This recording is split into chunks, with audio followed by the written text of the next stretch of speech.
Today we are playing Ecstasis. So this is the new rated top 1, and I think I'm going to do each pillar in a run, like that. And the main comparison will be to free solo, as that's the previous rated top 1. And let's see if this is actually harder. Free solo has some curvy stuff, but not to this extent. I feel like I can land on the side here, and then just get to the other portal, and then move on to here. This green orb is easier than it looks, but this red orb click is kind of finicky for me. This part is just hard. It's a long jump, followed by in between. This jump here is just hard. I aim for the side of this yellow portal to make this gap easier, and we have another one of these timings. Oh, and there's a pink dash orb. Let's see, I think, yeah, I can just swing back left after jumping. And I need to delay my right press a bit, and to make it here. I have to have momentum for this jump. The slide after release makes this part harder than it needs to be. I press right after I start falling. Then we have another one of these clicks, which is fine.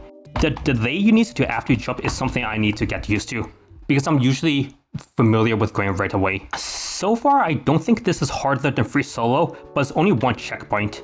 This is really interesting with the high gravity physics. I can micro-click out above that whole thing.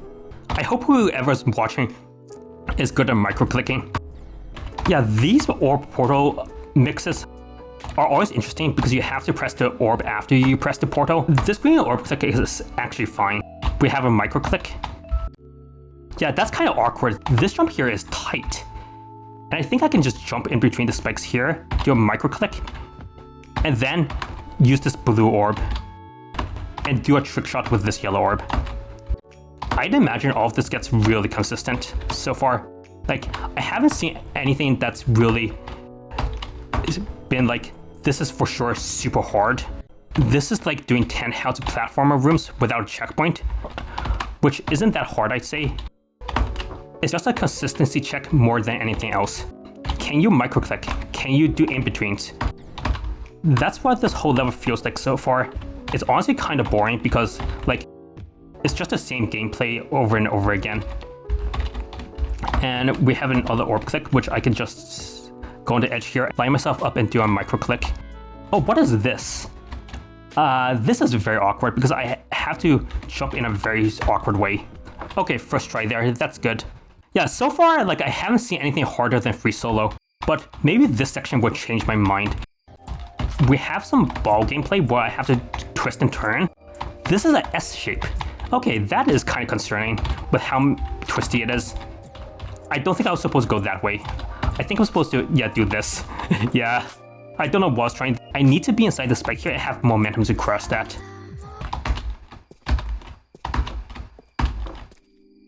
That is just hard. That's the first part that seems harder than free solo. This curve around is pretty tight, and that has to follow it up with landing here. There's so many of these curve arounds. Holy cow. Yeah. This checkpoint is quite long also. What is this? I bet this would look cool though, if I can successfully do the inputs needed here. Okay, the tricky part of this is you have to ensure you have enough momentum each time. That is such a tight gap here. Yeah, I'm starting to think this is harder. What? Than free solo. Okay, so I'm looking at this. I have to constantly make sure I have enough momentum, and then we have to do a trick shot. At least I can line myself with a wall there. This part is so tight here. And more loop-de-loop stuff. Okay, I am not a basketball player, and this level does not want to give you a break at any point. It's just precision to the maximum. Yeah, this click here and the follow-up where you have to land is so hard. Holy cow. And more consistency checks. I don't like those checks because it feels kind of lazy, in my opinion. And, oh, okay, so thankfully the wall was there to stop me. Oh, and that's the end. And yeah, so the first two checkpoints aren't that bad, but the third checkpoint is definitely hard, and it's harder than free solo. So in my opinion, it is that hard.